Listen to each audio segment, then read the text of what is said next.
ഇന്ന് വീട്ടിലുണ്ടാക്കിയ ചോറും കറിയും കഴിക്കാൻ ഭയങ്കര കൊതി. ഇപ്പം നിങ്ങൾ വിചാരിക്കും വീട്ടിലുണ്ടാക്കാറില്ല എന്ന്. വീട്ടിലുണ്ടാക്കാറുണ്ട്, പക്ഷെ അത് എപ്പോഴും പല പല ഡയറ്റിൻ്റെ ഫുഡാണെന്നേ ഉള്ളൂ. ഇന്ന് അതുകൊണ്ട് എന്തും വരട്ടെന്ന് പറഞ്ഞ് ഞാൻ കുറച്ച് ചോറുണ്ടാക്കി. ചോറ് നമ്മുടെ ചുമന്ന ചോറാണ് ഉണ്ടാക്കിയത് കേട്ടോ. വെള്ളച്ചോറാണ് രഞ്ജിത്തിന് ഇഷ്ടം.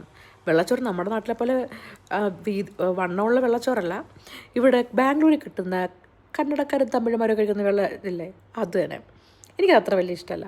അതുകൊണ്ട് ഞാൻ വിചാരിച്ചൊരു ചുമന്നരി ചോറും, പിന്നെ ഞാൻ വിചാരിച്ച് നമ്മുടെ കുറച്ച് അമരയ്ക്ക എന്ന് പറഞ്ഞാൽ ഇവിടെ കിട്ടുന്നൊരു ഇതുണ്ട്, അത്യാവശ്യം ഹെൽത്തിയാണ്. ഒരു പയറിൻ്റെ വിത്താണ്, അതുകൊണ്ട് ഞാൻ അതും തോരൻ വെച്ചു. ഇത് കുറച്ച് ദിവസങ്ങൾ മുമ്പ് ഉണ്ടാക്കിയ മെഴുക്ക് വരട്ടിയാണ്. ആരും കഴിക്കാതെ ഫ്രിഡ്ജിൽ വെച്ചിരുന്നു. ഈ ഡയറ്റ് എന്നൊക്കെ പറഞ്ഞാലും പച്ചക്കറി കഴിക്കാൻ എല്ലാവർക്കും നല്ല മടിയാണ്. പിന്നെ ഇന്ന് ഇതിന് കളയണ്ടെന്ന് വിചാരിച്ചാൽ ഞാനത് ചൂടാക്കിയെടുത്ത്.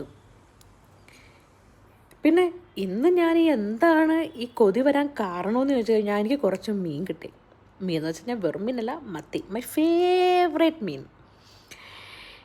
മത്തി എങ്ങനെ മുളകറി വെക്കുക, എനിക്കതങ്ങനെ ഉണ്ടാക്കാൻ നന്നായിട്ട് പരിചയം കൂടിയല്ല. എന്നിട്ട് ഇപ്രാവശ്യം ഉണ്ടാക്കിയപ്പോൾ എന്തോ കണ്ടപ്പോൾ കൊതി വന്നു. അപ്പം വിചാരിച്ചു നീ നാട്ടിലൂണ് മതിയെന്ന്. കണ്ട എണ്ണയൊക്കെ തെളിഞ്ഞിരിക്കുന്നേ, ചൂടുമുണ്ട്. മത്തിക്കറി എന്ന് പറഞ്ഞാൽ വീട് ഓർമ്മ വരും. കാരണം വീട്ടിൽ അമ്മ ഉണ്ടാക്കുന്ന മത്തിക്കറി എന്ന് വെച്ചാൽ അത്ര ടേസ്റ്റായിരുന്നു.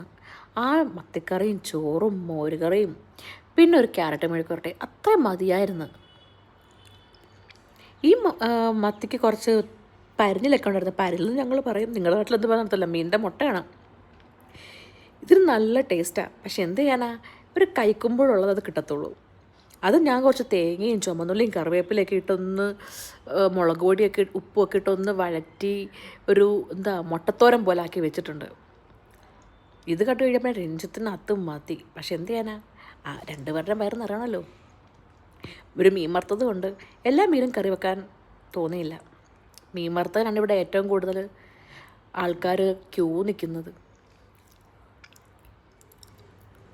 ഇനി പോയി കഴിക്കാം. ഇതാണ് സന്തോഷമെന്ന് തോന്നിപ്പോത്. Bye bye.